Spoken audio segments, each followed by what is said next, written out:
Watan mu 11 muna kokon dutse ba kowa. Na rasa menene zan iya yi, naira ɗaya bani da shi, abinci ma mutane ne suke min. Yaya zan iya yi a cikin rayuwana idan na kashe jaga? Ban sani ba. Mai gida ba aikin da yake yi, ni ba aikin da nake yi, ga kafa babu domin Boko Haram.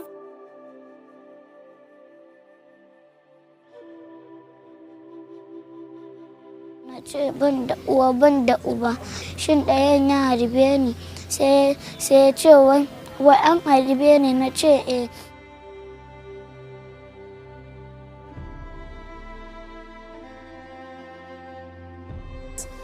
Mothers in Mubi South community were ready and willing to give out their daughters to Boko Haram only because they enjoy a lot of benefit.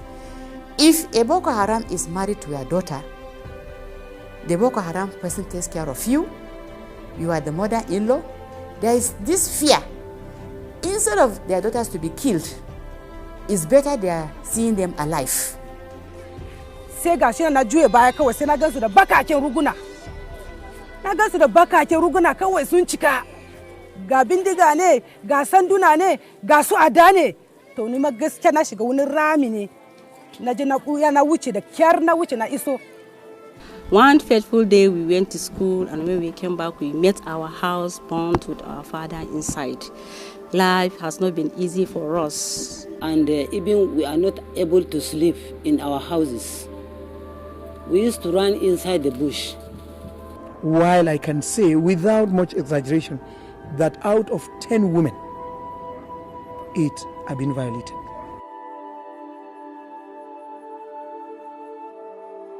Ana siyasa, to mu ta nan area mu ya zama na mu mata ba a son samu a ciki saboda ba a sai a ga kaman addini ya hana mace ta shigo cikin wannan al'amari.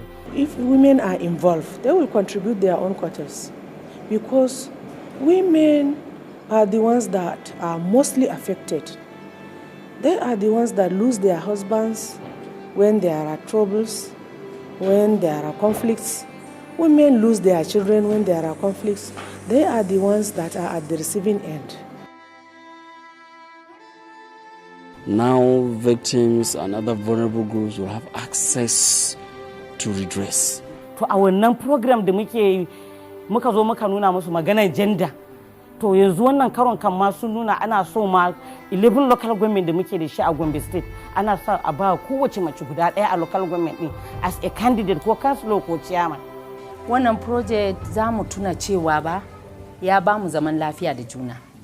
Ƙungiyar UN Women suka zo suka sa aka sa ni ina ɗaya daga cikin matan da suke fadan sarki a nan Manguhali. So it's not just by giving title, at least I'm involved in per se a decision in that area of which it hasn't been done like that.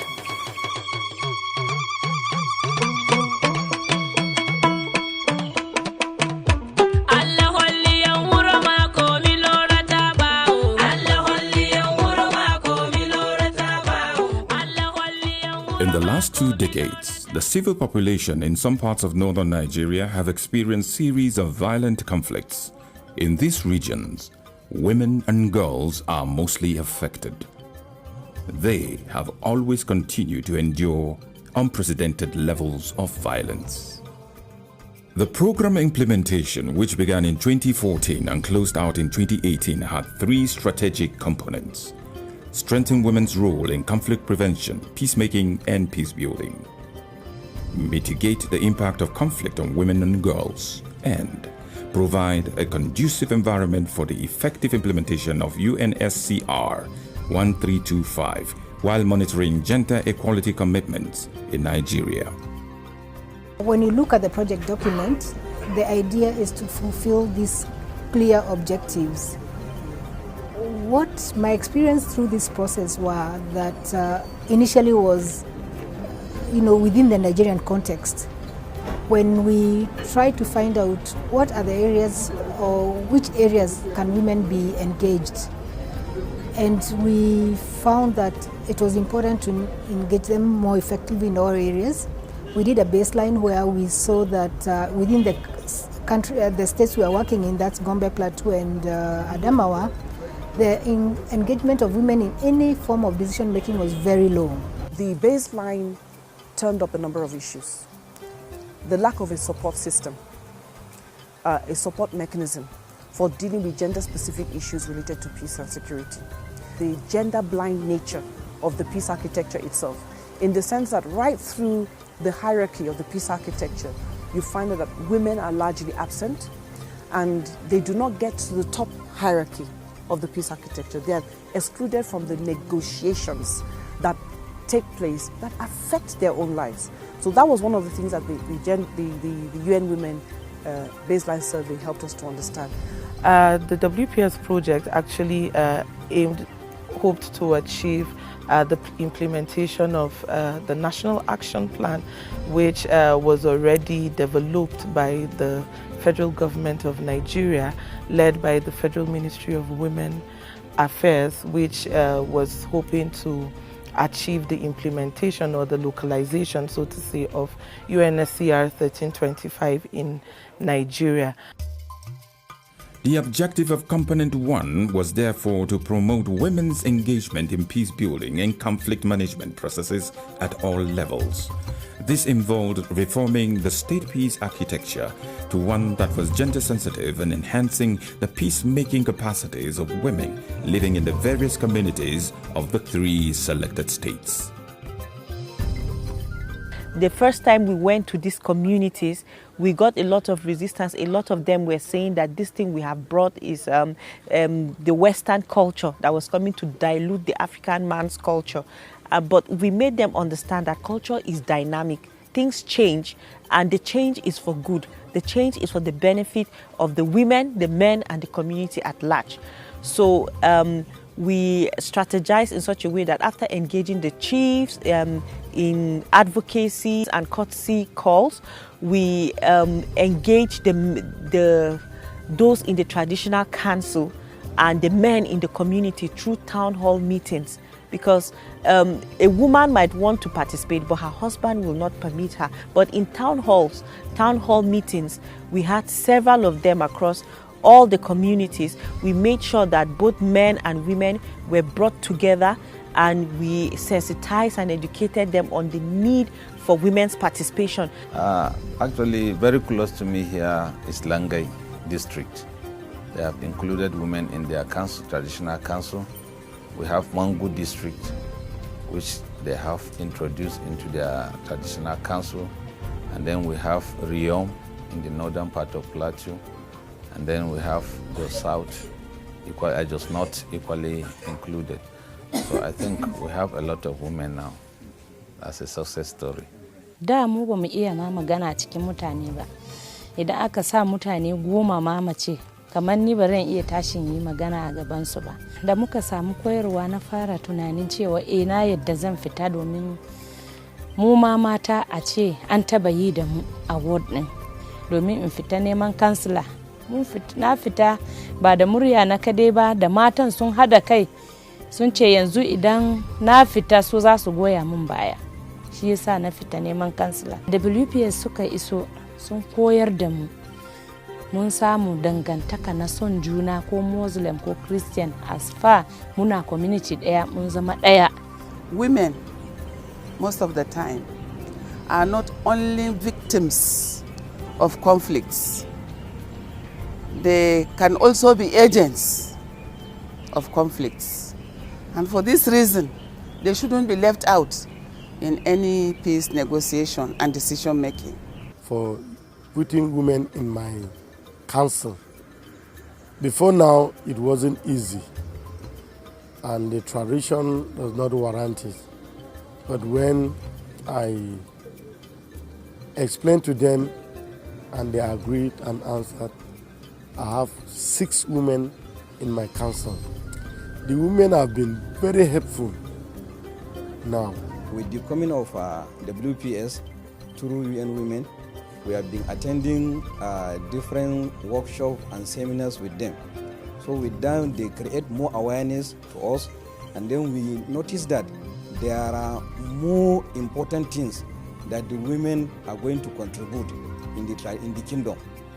We send them as our representative so that when they go and attend the workshop and the seminars, when they come back, then they will now share the ideas with the other traditional title holders, the women that are already in the kingdom. An zaɓe mu mata, we are about 40 yanzu haka muna council.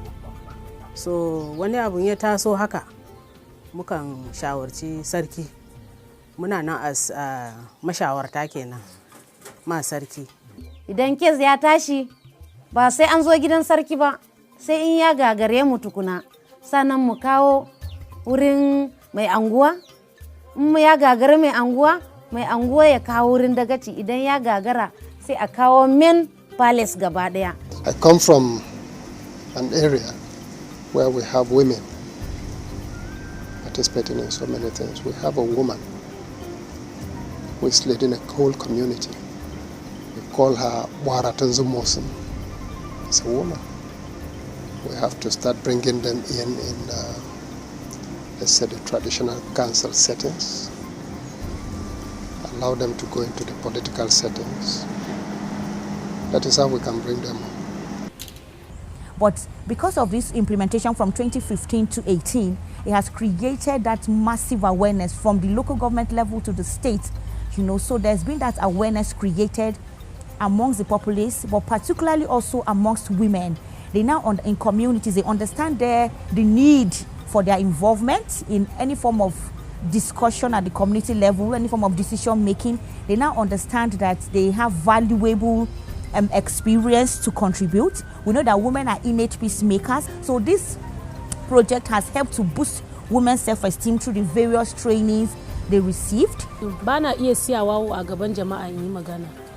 Ko da in na ga abin da ya kamata in yi magana ba zan iya yi ba. Zan yi saboda tsoro ma. Amma yanzu saboda program inda nake zuwa zan iya siyawa a ko ina in yi magana na. Ko a gaban president ne yanzu zan iya siyawa in yi magana na yanda ya kamata saboda koyarwar da suka yi mana. The Lamido of Adamawa also, through the declaration of the district head of Jimeta, made some women members of the traditional council. Now one of them, I'm proud to say, is that she's the permanent secretary of the Ministry of Women Affairs, Hajia Mesaratu Bello, who was made the Zinaria of Jimeta under the Lamido's domain. It's a very big title.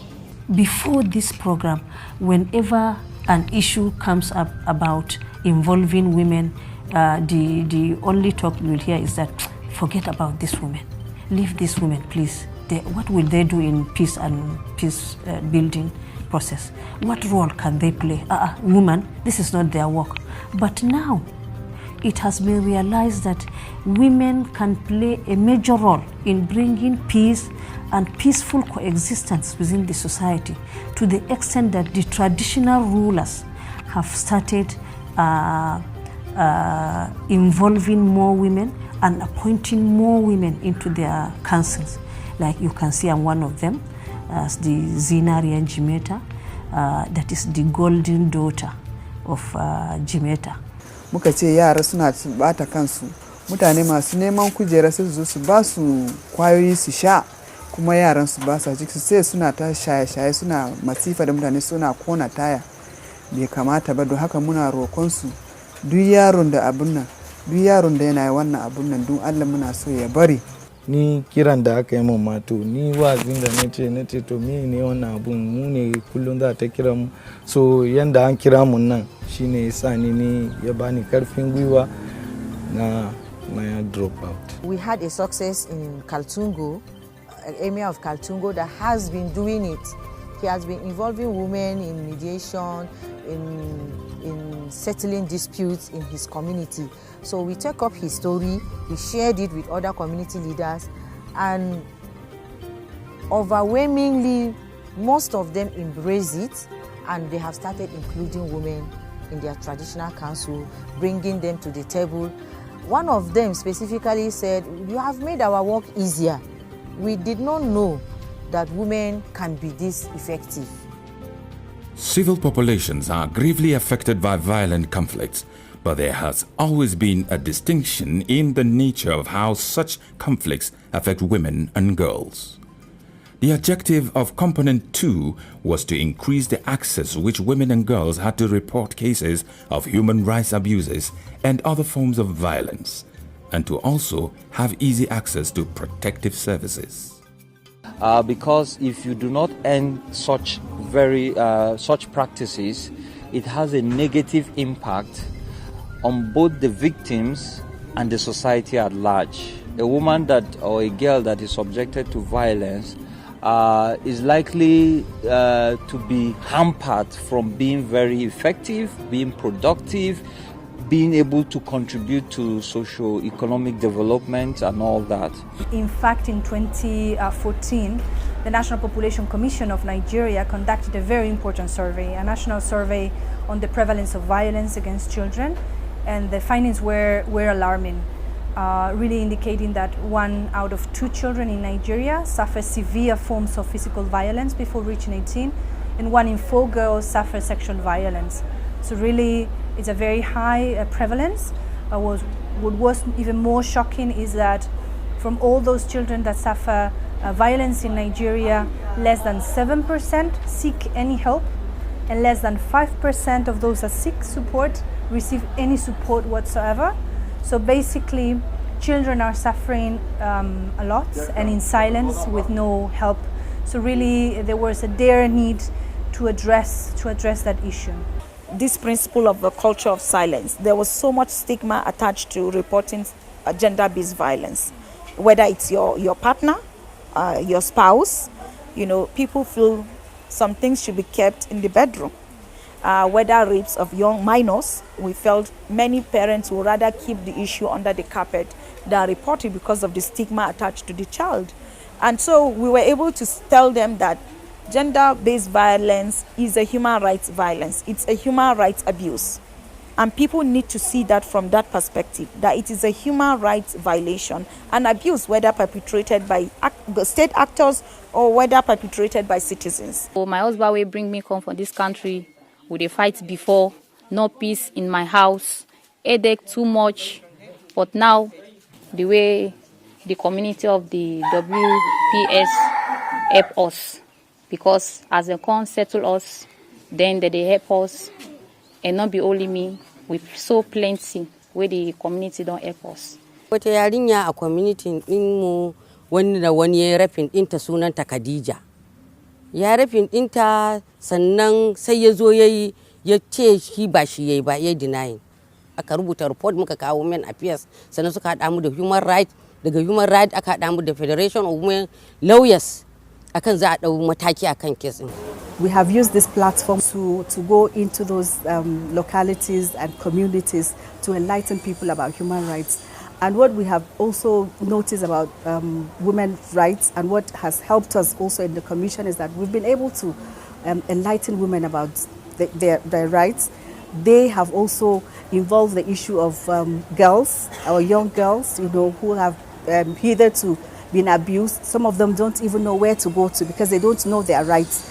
Through this program, we've had an increase even in our office of reports of human rights violations, because people have heard that you have a right.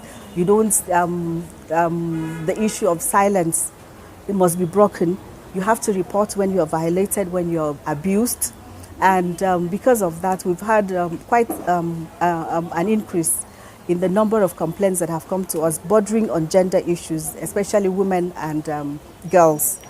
We trained the NSCDC, preparing them to house the early warning ICT structure once it is deployed on a temporary basis, pending the time that the governor in the 2 states have ready structures like we do in Operation Rainbow, so that it can be a standalone agency. This program has actually given us a boost, because we now know that we are not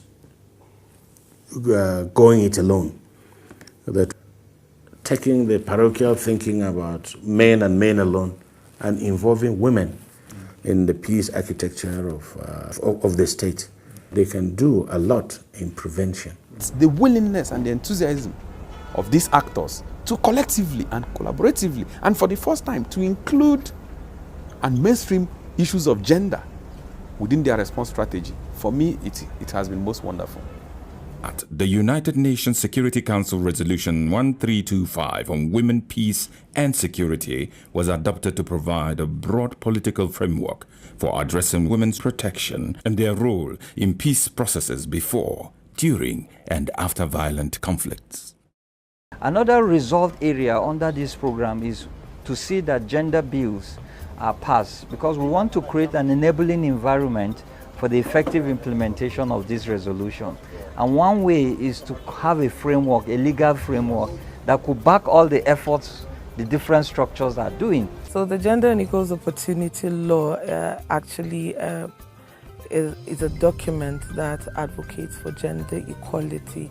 It was domesticated from CEDAW, which is the Convention for the Elimination of Domestic Violence Against Women.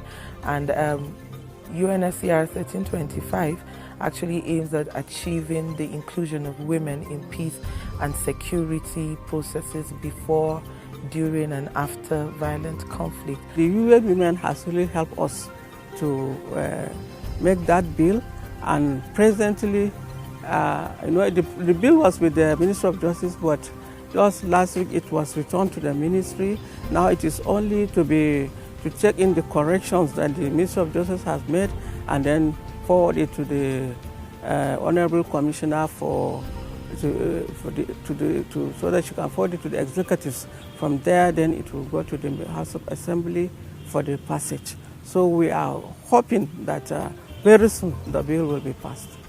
The level it is now is the bill is with His Excellency the Executive Governor, and we have also submitted a copy to the Honorable Commissioner and Attorney General, the Commissioner of Justice. He has gone through, and to the extent due to the GOB bill, now we have gotten an approval in the Executive Council to establish rights agency. There was actually zero or very low knowledge amongst the general populace about what 1325 is all about and what the national action, despite Nigeria developing a first national action plan. One of the critical points, like you mentioned, is to create visibility for the United Nations Security Council Resolution 1325. And the UN then felt that the media is quite critical if that visibility must be achieved. So, and the engagement between the UN Women and the media is not just at a secondary level, it's at a constructive level of engagement. So they felt that instead of just inviting journalists or media practitioners to come and just report the events that they are doing, they say no, let us build a critical mass of the media and form them into a network. Media houses that were actually partners with had a listenership rate and reach that was over 78%. For example, in Plateau State has a population of about 3.5 million, and the radio and TV program was able to reach about 2.7 million people in Plateau State. We have the second National Action Plan, which was launched by federal government, particularly on UNSCR 1325, and that gives us the leverage of how we can continually implement those actions that we have enumerated that we must achieve to achieve our goal in terms of peace and security in Nigeria. And as you notice recently, when we have anything that has to do with crisis, whether at the communal level, whether at the regional level, government swiftly intervene and come on board to assist in any form necessary that we reduce crisis. The lessons we've learned is that because of limited funds, implementation has been a challenge. But I believe the new action plan is much better in the sense that it has a monitoring framework. All we now need is government support, 100% support, and civil society support too, because as we said, government cannot work on its own. So if civil society, government and other partners can work together to implement this particular national action plan, I think we can go ahead in terms of strengthening women's engagement in decision making, in participation, women's protection, and promotion of women in all sectors of peace and security in the country. But I would also like to say that peace and security is linked to political participation because policies are made at the legislative level. So if you have legislators who are 100% men, then you cannot make the policies that will be developed to be skewed. So I would urge that we engage more women in elective positions and in other non-elective positions in every state for sustainable peace and security. Once again, thank you. Let us use this opportunity to take stock of the lessons, and let us use this the push towards the last phase to really put in place strong foundations that will ensure that beyond this program and beyond what we have started, which, as I said, we will continue to support in whichever way we can, that we build the seeds for peace and security, not just in the 3 states of this program. I believe the 3 states have shown the way, and there are a lot of lessons from these 3 states that other states can take on board. And so do see yourself also as, if you like, trailblazers in that sense, in helping to expand the peace dividend across Nigeria, and look forward to continuing to work with you beyond even the program. Thank you very much. With funds from the EU, the tireless efforts of the MOWASD, UN Women, UNICEF, with support from SFCJ, WANEP, UNDP, and IPCR, women of all ages, social class, ethnicities, and religions across numerous communities in northern Nigeria are overcoming the obstacles that had hindered them from becoming active participants in creating a safer and more secure society.